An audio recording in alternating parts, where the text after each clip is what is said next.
We proudly present Jung Up. Meet Carl Fredrickson, a young quiet boy with huge aspirations to become like his hero Charles Muntz. As a young boy, Carl befriends a girl named Ellie, who shares the same passion in exploring and strong admiration for Charles Muntz.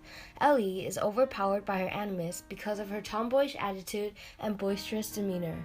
However, after meeting Carl, Ellie becomes more imbalanced with her anima. This is seen when she starts wearing dresses, grows a desire to bear children, and displays more gentleness as she nurtures Carl. Speaking of a child, Ellie perfectly represents the adventurer archetype. In her lifetime, Ellie wished to fulfill her dream of traveling to Paradise Falls, in which she turns her focus to after she realizes that she is incapable of having a child with Carl. Following Charles Muntz's footsteps, she craves for an adventure similar to his.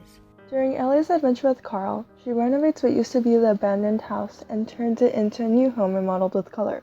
Unfortunately, Ellie soon passes away from an illness. After this, the house becomes the only memory of Ellie.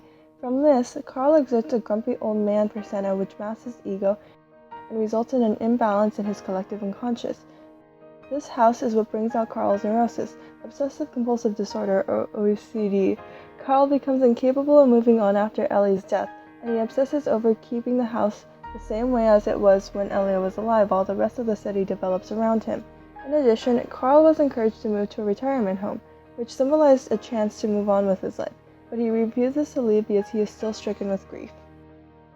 Carl soon remembers the promise he made to Ellie about traveling to Paradise Falls together, and he makes it his duty to fulfill this promise by turning his house into a makeshift aircraft made of thousands of balloons. The balloons express that Carl is in a great sense of mirth because they symbolize how he is following his hopes and dreams. He experiences his unconscious when he decides to use balloons so that he can begin his spiritual journey. In a sense, Carl is taking Ellie with him to experience what she couldn't during her lifetime.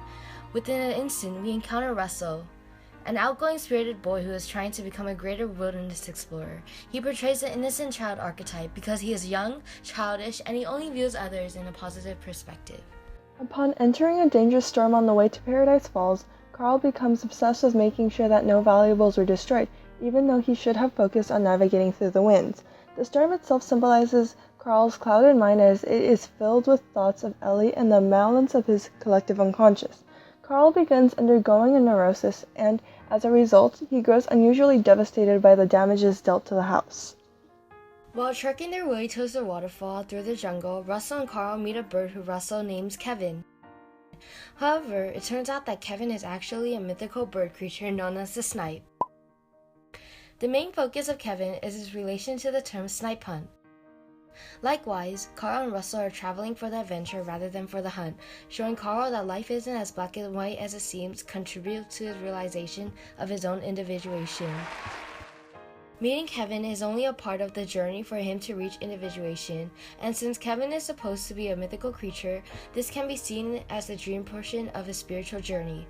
He must understand Kevin and the message that she is trying to tell Carl in order to become individualized.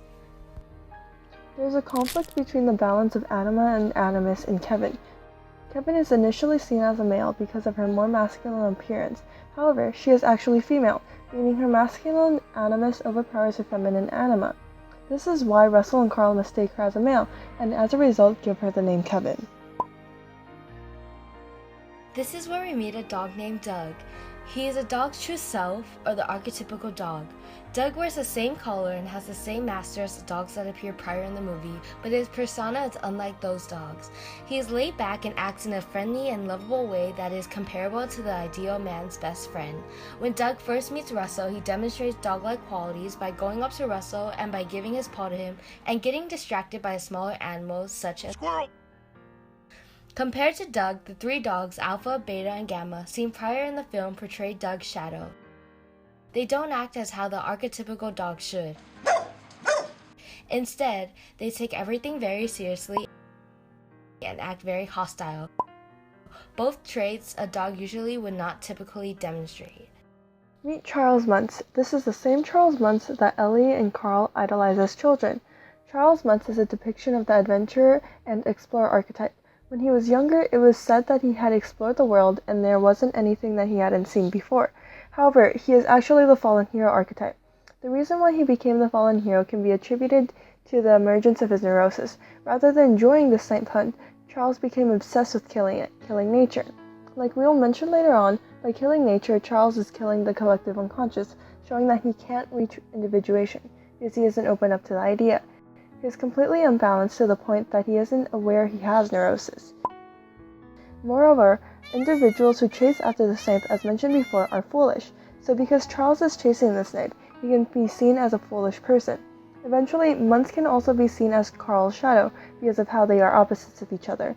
Muntz, a vicious, demanding individual, shadows Carl's gentle, caring attitude. In order to capture Kevin, Muntz throws a lantern under Carl's house, causing the house to catch on fire. This causes Carl's neurosis to emerge and bring up past memories of Ellie. In an act of desperation, Carl tries to preserve the house the best that he can. As a result, he disregards Kevin to go save Ellie. However, once Carl discovers a little note from Ellie saying, "Thanks for the adventure, now go have a new one," Carl makes up his mind to relinquish his obsession over the past and focus on Russell and Kevin, who are in the present. Right away, his ego resurfaces, and he decides to help the two instead of saving the house.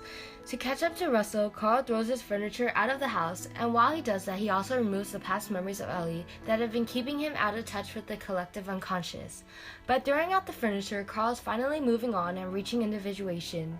Like what a true adventurer would do, Carl learned not to dwell on the old adventure, but to look forward to a new one. Eventually, this leads to a fight between Carl and Charles over Kevin. Charles's neurosis is the reason why he dies from the fight. His infatuation with the snipe led to him believing that it was the only thing worth any sort of value in life. His inability to understand nature resulted in disharmony between ego and unconscious, which in turn led to his neurosis. On the other hand, Carl learns from his past with Ellie, enjoying life even in the hardest of times, and looking forward to the adventure it provides. This is symbolized by the loss of his house. This shows Carl achieved individuation because he is not plagued by his neurosis anymore. Instead, he lets go and learns from this experience. In the end, the house eventually reaches Paradise Falls, fulfilling the promise Carl and Ellie made together. Paradise Falls has a huge symbolic meaning. It is called Tipu, which means House of Gods, saying that no mortal should be able to reach it. This is fitting because only the house is able to reach the waterfall. Water is also a symbol of balance and harmony. The entire adventure that Carl and Russell were on was to reach Paradise Falls, which can be seen as trying to reach harmony and balance.